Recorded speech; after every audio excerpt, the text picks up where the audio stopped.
Bonjour, chers amis. Aujourd'hui, nous allons parler sur la prière. Nous allons développer certains points qui vont nous aider à faire asseoir notre doctrine, notre pensée, notre confiance en Dieu. La première chose que nous allons voir sur la prière, dans ce chapitre que nous allons ouvrir, donc chapitre 1, sur la base du psaume 65, autant pour moi, sur la base du psaume 65, le verset 3, la Bible dit ceci: « Ô toi qui écoutes la prière, tous les hommes viendront à toi. » Donc nous allons intituler ce premier point « Le Dieu qui exauce la prière ». Ô toi qui écoutes la prière, tous les hommes viendront à toi. Hébreux 11, verset 6.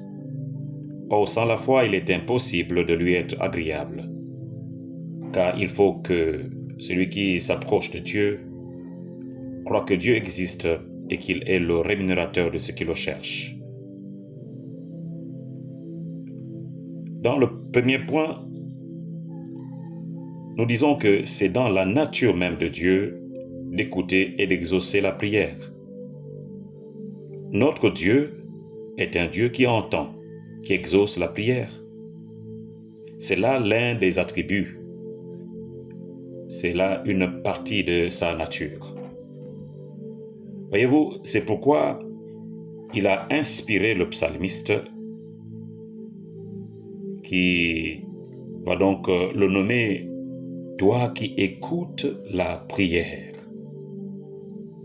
C'est lui-même qui donne à ce titre, qui se donne ce titre, et il fait de ses délices d'être appelé le Dieu qui répond à la prière. Les attributs, le caractère de Dieu sont exprimés dans les différents titres qui lui sont donnés dans les Saintes Écritures. Et l'un de ces titres, c'est « Toi qui écoutes la prière ». La miséricorde de Dieu ne change pas. Elle fait partie de sa caractéristique ou de son caractère. Que les fluctuations du temps n'affecteront jamais. La sainteté et la justice de Dieu ne varient jamais. Il est toujours le Dieu juste et saint. Et il dit lui-même « Je suis l'Éternel, je ne change pas » selon Malachie 3, verset 6. Hébreux 13, verset 8 dit « Jésus-Christ est le même, hier, aujourd'hui et éternellement. » Donc ainsi, au cours des générations qui se succèdent, il demeure le même Dieu, celui qui se plaît à écouter et à exaucer la prière de ses enfants. La deuxième partie, il est question que tous les hommes viendront à toi. Dieu entend donc les prières de tous les humains, aussi bien des noirs comme des blancs, des jaunes comme des rouges. Dans la Bible, il est question des gentils comme des juifs, puisqu'il est le créateur de tous. Il prête l'oreille aux supplications d'une génération comme de l'autre.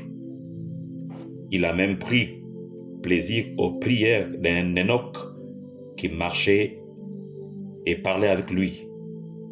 Et il enleva au ciel pour qu'il ne goûtât point la mort.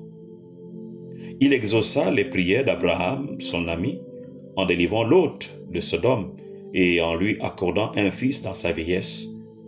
Plus tard, il exauça les prières d'Élie en ressuscitant l'enfant de la veuve, en envoyant la sécheresse, puis la pluie abondante, et enfin en le prenant auprès de lui dans le ciel.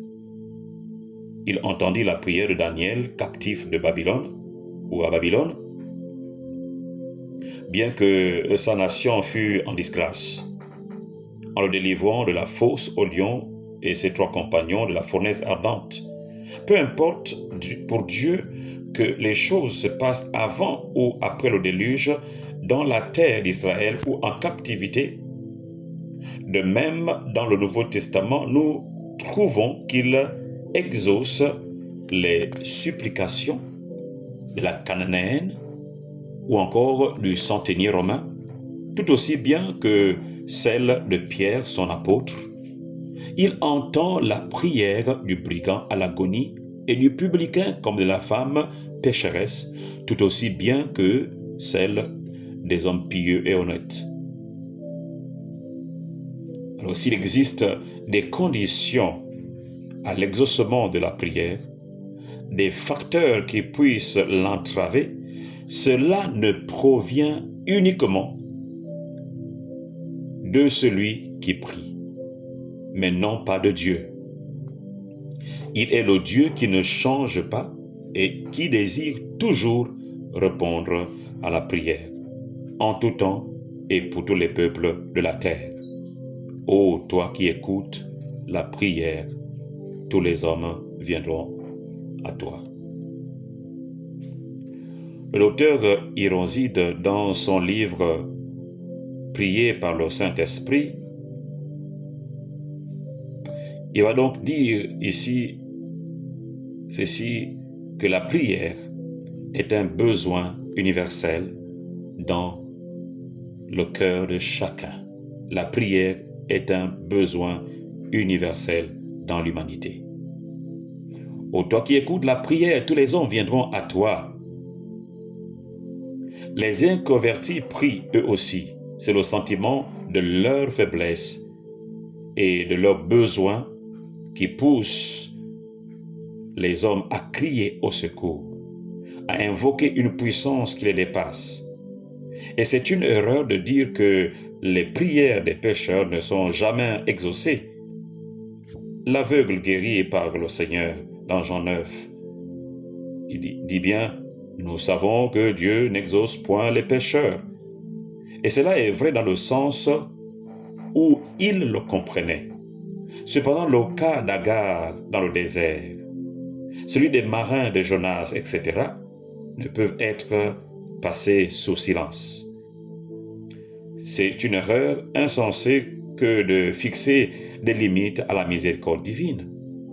Celui qui entend le cri des petits corbeaux réclamant leur pâture, n'entendrait-il pas le cri d'agonie des hommes en détresse qui sont, à ses yeux, de plus de valeur que des passereaux?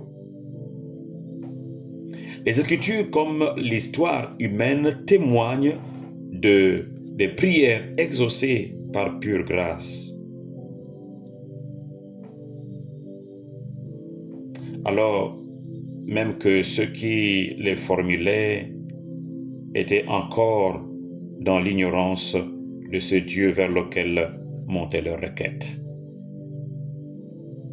Donc, il est de la nature de Dieu de répondre aux prières même des plus indignes créatures. Ô Dieu, toi qui écoutes la prière, tous les hommes viendront à toi. Ce premier point nous démontre clairement que Dieu n'est pas limité par l'espace ni par le temps.